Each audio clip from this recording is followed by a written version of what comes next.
सभी विद्यार्थियों को नमस्कार। एक बार अपने सभी ग्रुपों में शेयर कर दो, वीडियो को लाइक और चैनल को सब्सक्राइब कर लेना। रीट के साथ साथ सोमवार से आरएएस का भी बैच शुरू होने जा रहा है, तो जो भी आपका भाई बंधु तैयारी कर रहा है उसको जरूर कहें कि भाई ये 40 दिन की आरएएस की क्लास लगा लो, आरएएस प्री क्लियर हो जाएगा। तो संकल्प में 98,750 75,725 पर कॉल करके अपना रजिस्ट्रेशन कराए, उसका कोई चार्ज नहीं है। आज मैं टॉपिक लेके आया हूं राजस्थान के लोक संत, प्रमुख उनके मंदिर या पीठ प्लस उनके उपनाम। तो मेरे साथ बार बार रिपीट करिएगा, कुछ ना कुछ तो याद हो ही जाएगा। वीडियो अच्छा लगे तो शेयर जरूर करिएगा और चैनल को सब्सक्राइब भी करना है, और अभी जो देख रहा है वो सबसे पहले लाइक जरूर कर दे। शुरुआत कर रहा हूं जाम्बोजी से। जाम्बोजी पर्यावरण सुधार के जनक, पर्यावरण सुधार के जनक जाम्बोजी, पर्यावरण वैज्ञानिक जाम्बोजी, प्रकृति प्रेमी जाम्बोजी। जाम्बोजी को पर्यावरण सुधार के जनक कहते हैं, पर्यावरण वैज्ञानिक कहते हैं, प्रकृति प्रेमी के संत कहते हैं जाम्बोजी को। मूल नाम पूछ ले जाम्बोजी का तो धनराज। 1485 में बिश्नोई संप्रदाय चलाया था जाम्बोजी ने, और पीठ आप सबको याद है मुकाम बीकानेर। मुकाम बीकानेर बिश्नोई संप्रदाय पेड़ पौधों व जीव जंतुओं हेतु त्याग व बलिदान के लिए प्रसिद्ध है। तो जो जाम्बोजी है वो पर्यावरण सुधार के जनक है, पर्यावरण वैज्ञानिक है, प्रकृति प्रेमी है। मूल नाम धनराज जी, मुकाम बीकानेर। और यह भी याद रखना 1485 में बिश्नोई संप्रदाय चलाया था। फिर हम बात करते हैं जसनाथ जी। जसनाथ जी का नाम, जैसे जसनाथ जी का मूल नाम जैसे जसवंत सिंह, जैसे जसनाथी संप्रदाय चलाया। ध्यान से सुनिए, जैसे जसनाथ जी, जैसे मूल नाम जसवंत सिंह, जसनाथी संप्रदाय चलाया। पीठ पूछे तो कत्रियासर बीकानेर में है। इनकी पीठ कहां पर है? कत्रियासर बीकानेर। कत्रियासर में इस संप्रदाय के सिद्ध अग्नि नृत्य करते हैं। और अग्नि नृत्य किस जिले का है यह कमेंट करके मेरे को बता देना आप, अग्नि नृत्य। फिर हम बात करते हैं दादू दयाल जी। दादू दयाल जी को राजस्थान का कबीर भी कहते हैं। दादू दयाल जी को राजस्थान का कबीर कहते हैं। पार ब्रह्म निपक दादू पंथ चलाया था। पार ब्रह्म कह दो, निपक कह दो, या दादू पंथ चलाया था किसने? दादू दयाल जी ने, जिनको राजस्थान का कबीर कहते हैं। इनकी पीठ पूछे तो नारायणा जयपुर में है। इनकी पीठ कहां पर है? नारायणा जयपुर। 1585 में फतेहपुर सीकरी में अकबर से मुलाकात की। 1585 में फतेहपुर सीकरी में अकबर से मुलाकात किसने की थी? दादू दयाल जी ने की थी। राज्य में सर्वप्रथम ढूंढाड़ी या संदुकड़ी भाषा में उपदेश दिए थे किसने? दादू दयाल जी ने। दादू दयाल जी को राजस्थान का कबीर कहते हैं। पार ब्रह्म निपक दादू पंथ चलाया था, ये याद रख लेना। नारायणा जयपुर में इनकी पीठ है। फिर हम बात करते हैं चरणदास जी। चरणदास जी का मूल नाम है रणजीत सिंह। चरणदास जी का मूल नाम रणजीत सिंह है। चरणदास जी का मूल नाम रणजीत सिंह। वस्त्र पीले पहनते हैं, वस्त्र पीले। तो ये तो फाइनल हो गया कि चरणदास जी ने चरणदासी संप्रदाय चलाया। चरणदास जी जिनका मूल नाम रणजीत सिंह है, चरणदास जी ने चरणदासी संप्रदाय चलाया। पीठ दिल्ली में। और दो महिला शिष्या, एक दयाबाई एक सहजोबाई, एक दयाबाई एक सहजोबाई। दिल्ली पर नादिर शाह के आक्रमण की भविष्यवाणी किसने की थी? चरणदास जी ने। चरणदास जी की बात करेंगे तो पीठ पूछे तो दिल्ली। और महिला शिष्य के नाम बताओ तो दयाबाई सहजोबाई। पीले वस्त्र और मूल नाम था इनका रणजीत सिंह। फिर हम बात करते हैं रामचरण जी। ध्यान रखना, चरणदास जी चरणदासी, रामचरण जी राम स्नेही संप्रदाय। रामचरण जी राम स्नेही संप्रदाय। तो रामचरण जी का मूल नाम है रामकिशन विजयवर्गीय। रामचरण जी का मूल नाम रामकिशन विजयवर्गीय। वस्त्र गुलाबी, वस्त्र पूछे तो गुलाबी। पीठ है शाहपुरा भीलवाड़ा में। और आप सब जानते हैं इनके मेले को फूलडोल मेला कहा जाता है। कि रामचरण जी जिनका मूल नाम रामकिशन विजयवर्गीय है, जो वस्त्र की बात आएंगे तो गुलाबी, और राम स्नेही संप्रदाय चलाया था। इनकी जो पीठ है वो शाहपुरा भीलवाड़ा। और इनके मेले को फूलडोल मेला कहा जाता है। इनके मेले को फूलडोल मेला।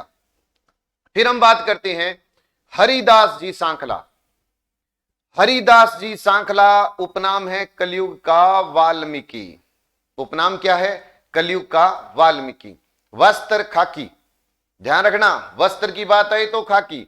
हरिदास जी सांखला ने निरंजनी संप्रदाय चलाया था। हरिदास जी सांखला ने निरंजनी संप्रदाय चलाया था। पीठ पूछे तो गाडा गांव नागौर में है। पीठ पूछे तो गाडा गांव नागौर में। यह शुरुआत में एक डाकू थे। यह शुरुआत में एक डाकू, कल को पूछे कि कौन से संत शुरुआत में डाकू थे, तो हरिदास जी सांखला शुरुआत में डाकू थे, जिन्हें कलयुग का वाल्मीकि कहते हैं। फिर हम बात करते हैं सुंदरदास जी। सुंदरदास जी को दूसरा शंकराचार्य, सुंदरदास जी को दूसरा शंकराचार्य, दादू दयाल के शिष्य थे। ये दादू दयाल के शिष्य थे। समाधि पूछे तो गेटोला दोसामी है। सुंदरदास जी को दूसरा शंकराचार्य कहते हैं। यह दादू दयाल के शिष्य थे। समाधि पूछे तो गेटोलाभ दोसामी और पिंगल भाषा के प्रसिद्ध संत है।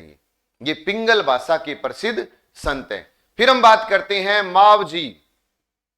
सबको याद है, मैं से माव जी ने मैं से माघ पूर्णिमा के दिन बेणेश्वर धाम की, मैं से माव जी ने मैं से माघ पूर्णिमा के दिन मैं से माही नदी पर बेणेश्वर धाम की स्थापना की थी। तो माव जी को उपनाम भगवान श्री कृष्ण के निष्कलंक की अवतार माने जाते हैं। माव जी भगवान श्री कृष्ण के निष्कलंक की अवतार माने जाते हैं माव जी। और मंदिर पूछे तो साबला डूंगरपुर में है और इन्होंने बेणेश्वर धाम की स्थापना की थी। फिर उसके बाद में संत पीपा जी। आपको पता है ना पीपा जयंती आती है, कब आती है पीपा जयंती? महावीर जयंती और हनुमान जयंती के बीच में आती है पीपा जयंती। कमेंट करके ये भी बताना मेरे को कब आती है। तो संत पीपा जी का मूल नाम था प्रताप सिंह खिंची और उपनाम है राजस्थान का भर्तरी। राजस्थान का भर्तरी उपनाम है। इनकी छत्री है गागरोन झालावाड़ में, गागरोन झालावाड़ में। और मंदिर पूछे तो समदड़ी बीकानेर में। इनका मंदिर पूछे तो समदड़ी बीकानेर। मूल नाम क्या है? प्रताप सिंह खिंची।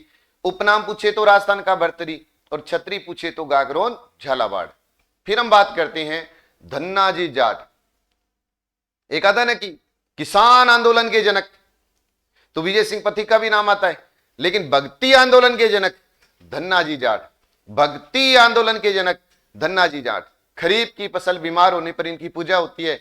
और मंदिर पूछे तो धुवन धन्ना जी का मंदिर धुवन टोंक में है। ध याद रख लो, धन्ना जी का मंदिर धुवन टोंक में है। मेले में सर्वाधिक जो अनुयायी होते हैं वो पंजाब से आते हैं।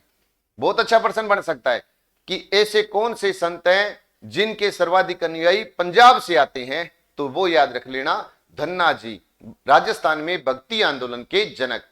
फिर हम बात करें संत रैदास जी। संत रैदास जी को रविदास जी भी कहते हैं। संत रैदास जी को रविदास जी भी कहते हैं, संतों का संत भी कहते हैं। संतों का संत, संत रैदास जी को रविदास जी और संतों का संत कहते हैं। इनकी छत्री चित्तौड़गढ़ दुर्ग में है। एक ही कथन है, मन चंगा तो कठौती में गंगा।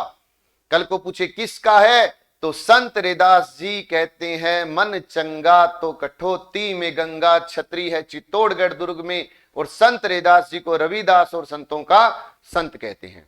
फिर हम बात करते हैं भक्त कवि दुर्लभ की, जिनको राजस्थान का नरसी कहते हैं। एक राजस्थान के भर्तरी थे, एक राजस्थान का नरसी है। कि राजस्थान का नरसी किन्हें कहते हैं? भक्त कवि दुर्लभ को कहते हैं। कर्म भूमि है वागड़, कर्म भूमि है वागड़। तो भक्त कवि दुर्लभ के उपनाम पूछे तो राजस्थान का नरसी। फिर उसके बाद में गुरु गोरखनाथ जी, हठ योग प्रणाली के जनक। गुरु गोरखनाथ जी हठ योग प्रणाली के जनक हैं। गुरु गोरखनाथ जी नाथ संप्रदाय के प्रसिद्ध संत हैं। और मंदिर फिर है गोरखपुर उत्तर प्रदेश में। गोरखपुर उत्तर प्रदेश में मंदिर पूछे तो गोरखपुर उत्तर प्रदेश में है।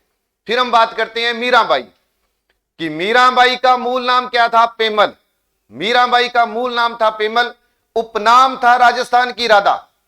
मीराबाई जिसका मूल नाम था पेमल, उपनाम था राजस्थान की राधा। मीरा दासी सखी दासी संप्रदाय चलाया था मीराबाई ने। मीरा दासी सखी या दासी संप्रदाय चलाया था मीराबाई ने। पीठ है चार भुजा मंदिर नागौर। राजसमंद मत कर देना, चार भुजा मंदिर नागौर याद रख लेना मीराबाई में। फिर हम बात करते हैं राणाबाई। राणाबाई राजस्थान की दूसरी मीरा। पर्सन आज एक तो सीधा राजस्थान की मीरा, एक है राजस्थान की दूसरी मीरा राणाबाई। राजस्थान की दूसरी मीरा राणाबाई। जन्म स्थली है हरनावा नागौर में। जन्म स्थली है हरनावा नागौर में। फिर हम बात करते हैं गौरीबाई। गौरीबाई बागड़ की मीरा। गौरीबाई बागड़ की मीरा, जन्म स्थली डूंगरपुर। आपको पता है बागड़ का मतलब होता है डूंगरपुर बांसवाड़ा। इस क्षेत्र में बागड़ी बोली जाती है। बागड़ क्षेत्र में बागड़ी बोली जाती है। बागड़ क्षेत्र की गंगा कहते हैं माई नदी को। तो गौरीबाई को बागड़ की मीरा कहते हैं और जन्म स्थली पूछे तो डूंगरपुर। फिर हम बात करते हैं ख्वाजा मोइनुद्दीन चिश्ती। अच्छा क्वेश्चन बन सकता है कि गरीब नवाज के नाम से किन्हें जाना जाता है? ख्वाजा मोइनुद्दीन चिश्ती। ख्वाजा मोइनुद्दीन चिश्ती का उपनाम बताओ? गरीब नवाज। भारत का मक्का आपको पता ही अजमेर को कहते हैं और अजमेर में ही इनकी दरगाह है गरीब नवाज की। पृथ्वीराज चौहान के काल में गोरी के साथ भारत आए चिश्ती संप्रदाय चलाया था। किसने? ख्वाजा मोइनुद्दीन चिश्ती ने चिश्ती संप्रदाय चलाया था पृथ्वीराज चौहान के साथ काल में। पृथ्वीराज चौहान के काल में गोरी के साथ भारत आए थे। उपनाम गरीब नवाज है। फिर हम बात करते हैं हमीदुद्दीन नागौरी। अब नागौरी से पता लग गया दरगाह तो नागौर में ही है। हमीदुद्दीन नागौरी की दरगाह नागौर में है। तारकीन कहते हैं, सन्यासियों का सुल्तान। उपनाम पूछे तो तारकीन किसका उपनाम है? हमीदुद्दीन नागौरी का। दरगाह कहां है? नागौर में। ख्वाजा साहब के बाद दूसरा सबसे बड़ा उर्स लगता है तो वो हमीदुद्दीन नागौरी का लगता है। और उसके बाद में हजरत पीर शक्कर बाबा। हजरत पीर शक्कर बाबा बागड़ का धनी कहते हैं। हजरत पीर शक्कर बाबा जिनको बागड़ का धनी कहते हैं, दरगाह पूछे तो नरहड़गाम चिड़ावा झुंझुनू में है। नरहड़गाम चिड़ावा झुंझुनू में। ख्वाजा साहब के बाद दूसरी सबसे बड़ी दरगाह, देखिए सबसे बड़ी तो ख्वाजा, लेकिन ख्वाजा साहब के बाद दूसरी सबसे बड़ी दरगाह पूछे तो हजरत पीर शक्कर बाबा की है, जिनको बागड़ का धनी कहते हैं। जिनको बागड़ का धनी कहते हैं। तो यदि वीडियो अच्छा लगा हो तो शेयर तो कर ही देना। जो लाइव देख रहा है वो लाइक भी कर देना। चैनल को सब्सक्राइब भी कर लेना। आज का वीडियो कैसा लगा मेन कमेंट बॉक्स में कमेंट करके जरूर बताइए। हौसला बढ़ाते रहिए। 8:30 बजे की क्लास हमेशा लगाते रहिए और राजस्थान जीके भी आगे से आगे अपना बढ़ाते रहिए। जय हिंद, जय भारत, नमस्कार।